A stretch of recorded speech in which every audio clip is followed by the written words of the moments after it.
Well, thank you for getting together, and Yes, sir. let me start by thanking you for your service in the U.S. military. Maybe you can talk a little bit about your prior service. I also know you come from a military family. I do, yes, sir. So I do come up from a military family, and I ultimately made the decision to join the military. I attended the United States Military Academy at West Point. I was commissioned as an infantry officer. Upon my commission, I immediately deployed to combat Iraq the first time, Afghanistan, and many. So in my 25-year career, I have 12 combat deployments to places all over the world: Syria, Iraq, Afghanistan, the like. And 2008, I decided that I wanted to try out and join Special Forces. So I went to selection at Fort Bragg, and I became a Green Beret. So the remaining of my career, I was a U.S. Army Green Beret, and So you've seen a lot of combat. seen a lot of combat, sir. And you mentioned a couple places, Afghanistan. Where else? Afghanistan, Iraq, Syria, Tajikistan. I was also deployed to Operation Enduring Freedom in Southeast Asia and the Philippines and fighting the Moro Islamic Liberation Front. Yeah. So I was in the Philippines, also Thailand, Malaysia, Cambodia, and then other Central Asian countries, small stint in Kazakhstan. And And then you signed up for this effort that they were saying was going to help feed people in Gaza. What made you decide you wanted to try to do that? Sir, I had been familiar with the situation in Gaza. I had never been deployed to Israel or anything in nature that was involved in it, but reading the news and keeping up with what's going on. And, the motto of Special Forces is De Oppresso Liber, to free the oppressed. So that motto isn't something that I just sit to the side when I got out of the Army. It's something that I live by. And so I felt that, people that are starving, that need food, that are hungry, that are dying, that sounds like oppression to me. And I wanted to be a part of it. Yeah. And so you became engaged in that, and then based on what you saw, you've decided to come forward and speak out. So Yes, sir. why are you speaking out now? So on the 14th of June, I terminated my contract. I made my reasons explicitly clear. I'm coming out now because I feel that it's important that the American people know from a trusted and reliable source, from someone that was there. I spent days on every site of the secure distribution sites in Gaza that are run by the GHF, all 4 sites. I spent days on end at all 4 of those sites. I spent days on end in an armored vehicle doing the delivery of aid. And the American people need to know what the United States is involved in Gaza. We're not bystanders. We are a part of it. U.S. tax dollars are going towards this effort. Americans are on the ground, armed, in Gaza, engaging with Palestinians and involved in things that America needs to know about. What specifically do people need to know is happening right now as a result of the GHF operation? The American people need to be aware that the Gaza Humanitarian Foundation method of aid distribution was designed, by design, is inherently dangerous. It lures Palestinians into active war zones throughout Gaza to get food that they need. Under the UN method, there were 400 sites. Now there's only 4. All 4 of those sites are co-located with Israeli positions in active combat zones. That's not humanitarian. By design, it is inherently dangerous. By execution, it is failing. It failed to launch. It hasn't achieved success. It is not achieving success now. It has failed, it is failing, and it will not succeed because it's not run by people that know anything about humanitarian assistance, humanitarian aid, or this type of work. It would be if someone asked me to do brain surgery. I'm educated, but I can't do that. Absolutely, and we've seen and heard about these stories of very hungry, starving Palestinians having to crowd around toward these 4 centers to get food, Yes, sir. and in the process have been subject to fire, being shot Yes. by IDF soldiers and others. Have you witnessed any of that? I have witnessed it on all 4 locations with my own eyes. I have not only bear witness to it, touched it, felt it, heard it there on the ground right in front of me. I also captured a lot of it on video and on photos, and the proof is undeniable. And the proof is not videos and pictures alone. The proof is also witness, which is me, and I know what I saw. I'm a man of integrity. I've served my country, and I've proven that, and I can be trusted. So what I saw on numerous occasions are the Israeli Defense Forces firing into the crowds of the Palestinians, firing over their head, firing at their feet, firing into the crowd. Not just with rifles or machine guns, but tanks, tank rounds, artillery, mortars, missiles. Not because they were combatants or because they were hostile or because they were Hamas, but simply as a means to control the crowd. Why I say that the process under GHF is inherently dangerous is because those crowds are the size that the crowds are because of the process of the Gaza Humanitarian Foundation and how we're delivering aid. There's only 4 sites. Yeah. Compared to 400. Compared to 400. Mm-hmm. More importantly is that no one in Gaza City, and Jabalia, where right now I think it is, everybody can agree is the most vulnerable population going into starvation and famine. There are no distribution sites from GHF north of the Netzarim corridor at all. They're all south of the Netzarim corridor. No one from Gaza City or north of the Netzarim corridor can go south of the Netzarim corridor. So the entire vulnerable population that the world has pulled the alarm on, that is in the time of crisis and on the verge of famine, can't get to any of the aid. Can't even get to it. And we're not taking it to them. So in order to reach each of these sites, throughout all of the rest of Gaza, central to South Gaza, there are only 4 sites, and 3 of them are all the way in the south, located right in the middle of the IDF's Operation Gideon's Chariots, which is an offensive operation. Not security, not defense, but an offensive war that these civilians have to walk through, and they get shot at. They get shot at by the IDF, and unfortunately, they get shot at by American contractors on the ground. And you've witnessed this directly. I have witnessed it. I would, one of the photos that I took, sir, was this photo here. This young boy, his name is Amir. Mm-hmm. I know that because he and I talked. I took this photo. This is on, this hurts, I get a little emotional with this because this is on Secure Distribution Site 1 on the 27th of May, the second day we had done distribution. Mm-hmm. At this point, the second in charge of the entire contract resigned in protest based on how distribution went on the 26th of May on day 1. He notified the leadership. He said, I can't be a part of this anymore. We continued. This young man on this site, as you can see, he doesn't have a box. He's carrying things that he found on the ground. Because on the sites, it became a free-for-all. It became a survival of the fittest. The Gaza Olympics. Yeah. Hunger Games. Dystopian to the 10th degree. It's horrible.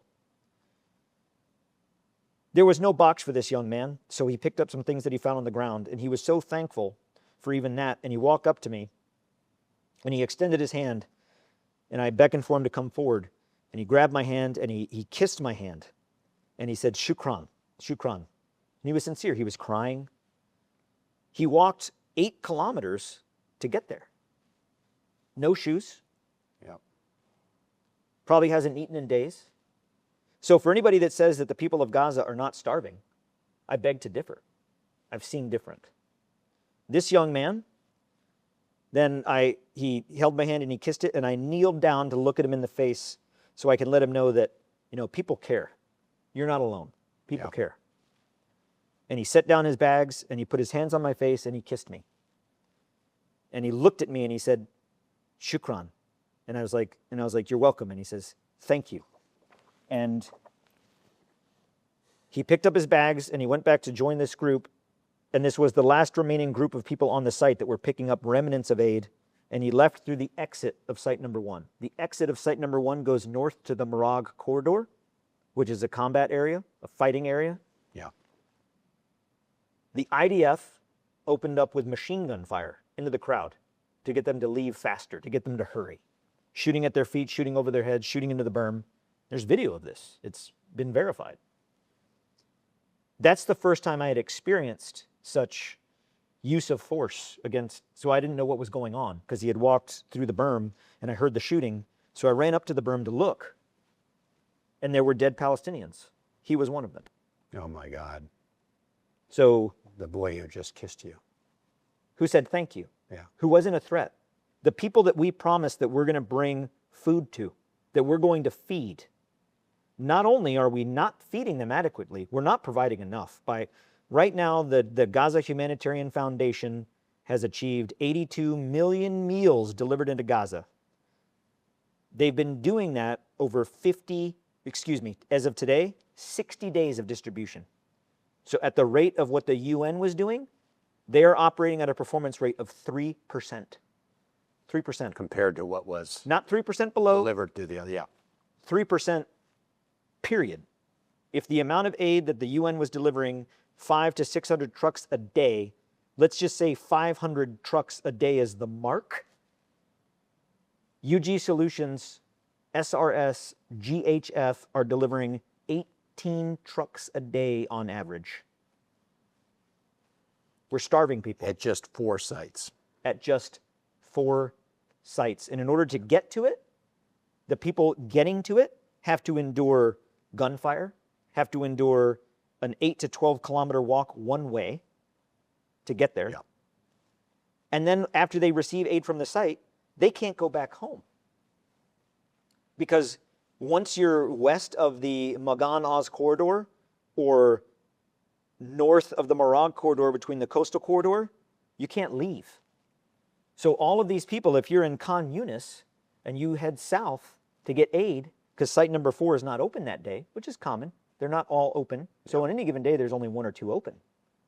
So if they can't get aid at site 4 and they want to go down south to get site 1, they then are stuck down there. They're displaced. They can't go home. They go to the Nasser camp or they go to the Mawasi refugee camp. Yeah. They can't go home. So the United States, not just UG Solutions, not just Safe Reach Solutions, not just the Gaza Humanitarian Foundation, the United States of America is complicit in setting mouse traps with cheese of the food is the bait to bring them down and then displace them from the north. So this is, in your view, a big part of the displacement strategy that's going on right now. It is the displacement strategy. Yeah. It is how it's being done. Now, did GHF or SRS or UG Solutions sign up to do that? I don't believe so. But even after the first day of being there, you don't have to be Clausewitz to figure out that if we're supposed to be distributing humanitarian aid, why aren't we building aid sites where the need is? If everybody's north, why are we building sites in the south? How do they get here? Oh, well, they walk. Oh, so they displace from where they live to come here to get food. And do they get to go back? No. So we're displacing people. That's just a fact. Yeah. And we're a part of it. The United States government, through its $30 million to the State Department, to GHF, the American taxpayer, Americans that are on the ground with guns, we are complicit in the displacement of a population of people. Innocent, starving people who we say, we're here to feed you. Come and get some food. And we use it as bait. And most of them don't survive. Yeah, it's been horrible reading about what's happening. I see you have some other things here, a video. Is there anything else you want to? Just right so now. just a couple Yeah. things here I wanted to show you. But Yeah. so this young boy, I talked to him. So Yeah. this is your typical Palestinian when they reach the site, how thankful they are. Yeah. They're not a threat. Yeah. This gentleman here gave me the peace sign, and then he kissed at me and he said thank you. This young boy right here, as I told you, this young boy on site number 2, this young boy is picking up noodles with his bare hands because there were no boxes of aid. So with his right hand, he's picking up noodles that he's then shifting out to put in his backpack because that's all he got. His face is red and flushed because he got pepper sprayed in the face by a UG contractor. You witnessed that? Witnessed it, saw it. That's why I took the picture. Yeah. This young girl, happy to be there. Some of us with our own money purchased cookies for the kids because the boxes just have rice, flour, fava beans, nothing that you can actually eat until you cook it. Yeah. So we bought cookies for the kids. This girl has a package of cookies. These packages are a pack of packages, and she took the whole thing for me, and I was like, okay. She took it and then opened it and was handing it out to other children. These are the Palestinians. These are the people of Gaza. This isn't Hamas. This isn't a bad guy. This could be my daughter. Yeah.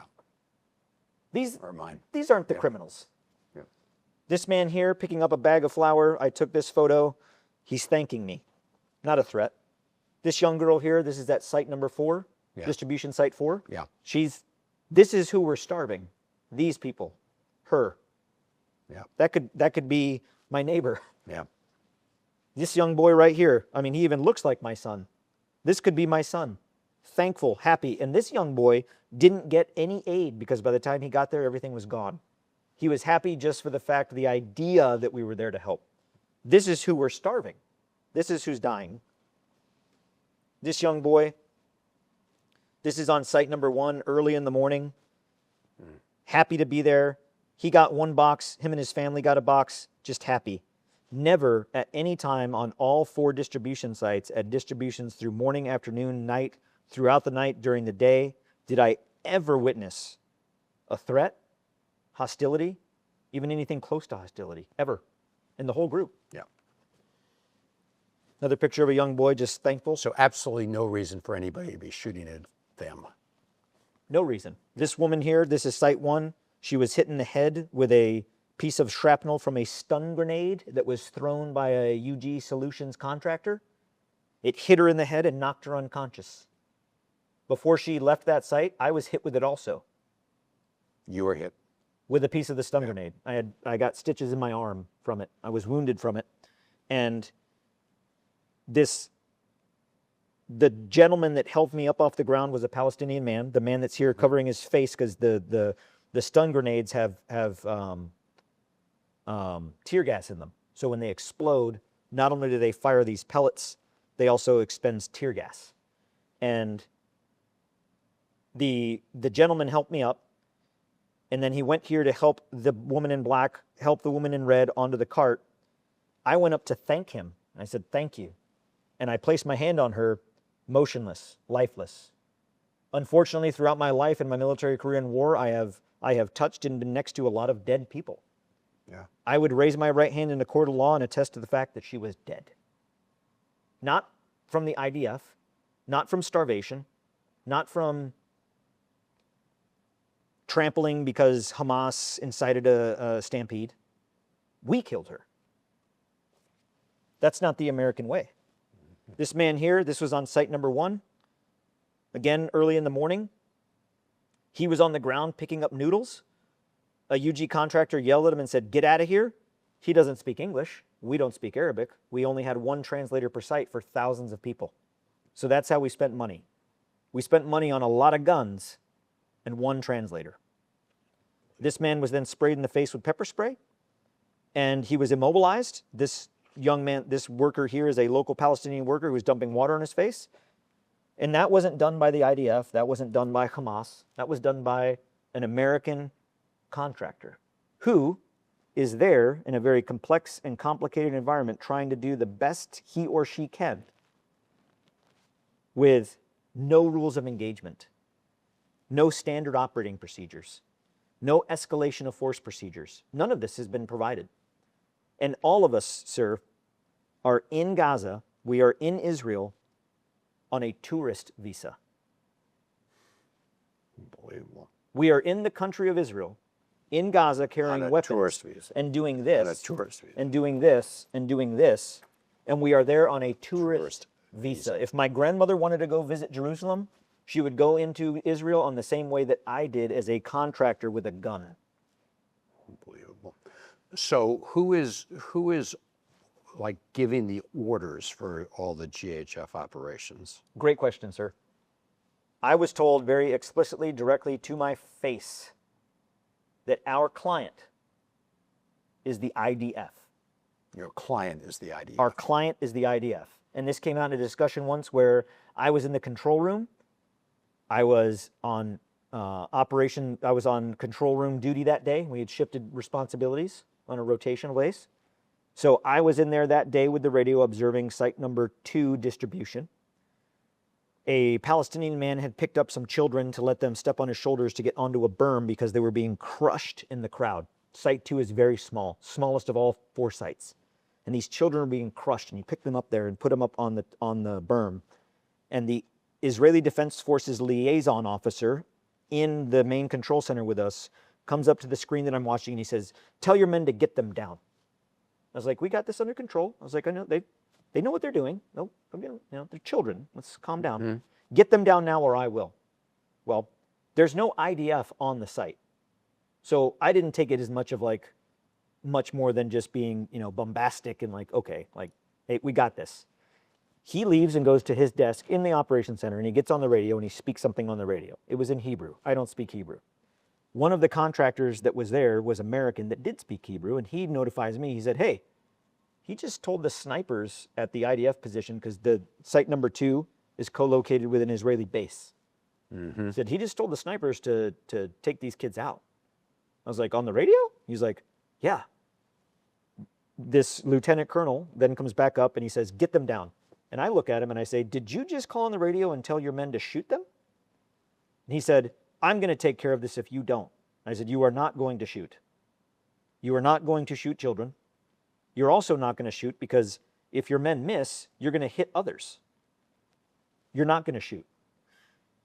Thank God we didn't come to the conclusion of figuring out whether he would or not, because the children jumped down and ran off of the site. They didn't want to be there. They were unarmed. They didn't have shoes. One wasn't even wearing a shirt. They were starving. The chief operations officer for Safe Reach Solutions, our higher headquarters, so to speak, in the contract, beckoned me outside with him, and he looked at me in the face and he said, "Never say no to the client." And I asked him, I was like, "I didn't know the client was in there. Who's here? Did Johnny Moore come to visit?" Right. And he said, "No, the IDF." I was like, "The IDF are our client?" He said, "Yes, we work for them." A light bulb went off in my head, because up until that point, every day at 11 o'clock, we'd have an operations meeting where the IDF, not COGAT, not the UN, not GHF, the IDF would give us very clear and explicit instructions. This is the site you will deliver to. This is how much aid you will deliver. This is how you will deliver it. This is the time you will deliver it. This is how many trucks will go in. They gave us explicit, and we took our marching orders from them. Up until that point, I just thought maybe that was just a process. But then I realized that, according to Safe Reach Solutions, the prime contract, we work for the IDF. Inherently, a combatant, a belligerent in a war. Is Israel at war with Hamas? Absolutely. Are they combatants? Absolutely. Humanitarian aid should not be distributed through a humanitarian assistance mechanism that is controlled by a combatant in a war. It is inherently inhumane. It is inherently un-American. And if Americans knew that, I don't think they'd put up with it. I think you're right. We talked earlier about how you've been involved in many combat situations on behalf of the United States. Have you ever seen a situation like you witnessed here in Gaza? In 25 years of serving in the Army, sir, to include the fight against ISIS, who what I would say is a pretty barbaric enemy, never in 25 years have I witnessed or been a part of what I saw in Gaza. The death, the destruction, the injustice, more so the use of escalation of force against an unarmed population of civilians. None of them were armed. They're starving. They're unarmed. They're women. They're children. They're old men. They're handicapped. They're human beings. Never in my entire military career and everywhere I've been, in situations from low intensity to high intensity, have I ever witnessed the barbaric use of force against an unarmed civilian population. Ever. And I hope I never witness something like that again. Well, I think your testimony is going to be important to make sure that the American people know what's happening. Yes, sir. Know how their tax dollars are being used. And I want to again thank you for your service in the U.S. military. Yes, sir. That requires bravery. It also requires courage to come out and talk about something you're witnessing here. Is there anything else that you want to say? I appreciate your time, sir. I thank you for your service to our country. And as you said, that's my objective in this, is to inform the American people of what the truth is. Yeah. I have no agenda in this. I'm not in this for some greater cause. I recently retired from the military. Very happy being a stay-at-home dad and making breakfast for my family and taking my son to a school and being a dad. I have no aims or objective in this other than, one, that the American people know the truth. Two, I swore an oath to this country, and that oath didn't get hung up with my uniform on the 1st of March. The Constitution is founded in values. This is not in line with American values, and Americans need to know that, sir. They do.